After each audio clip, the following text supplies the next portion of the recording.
27 রমজান হওয়ার আগে আগে একবার হলে আমলটা করবেন, 2 মিনিট সময় লাগবে। ভাইরা আমার, কপালটা খুলে যাবে, ভাগ্য খুলে যাবে। আপনার সন্তানের জন্য, আপনার বিদেশের জন্য, আপনার কাজকর্মের জন্য, ব্যবসা বাণিজ্যের জন্য, সকল কিছুর জন্য আপনার ভাগ্যও খুলে যাবে। আল্লাহর কসম করে বলছি, এই আমলটা যুবকেরা তোমরা পেলে শেয়ার করে দিবা। আমল না করেও সব পাবা, শুধু তোমার একটি শেয়ারে তোমার আমল হয়ে যাবে। তুমি আমল না করেও সব পাবা। ভাইরা আমার, 27 রমজানের আগে আল্লাহর কসম করে বলছি, এই আমলটা ছাড়বেন না। এই আমলটা আপনারা সকলেই করবেন, এই আমলটা সকলের কাছে পৌঁছায় দেবেন, নিজে জানবেন এবং অন্যকে জানাবেন।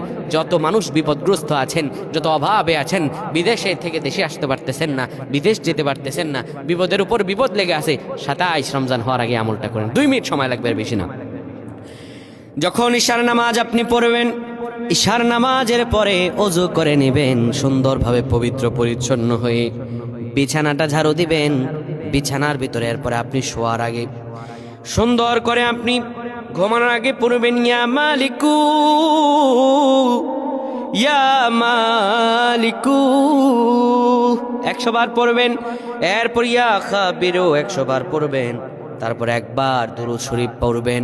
এরপরে 2টা হাত তুলে আল্লাহর কাছে যা দোয়া করবেন, আপনার দোয়া করতে দেরি হবে, আমার আল্লাহ কবুল করতে দেরি করবেন না।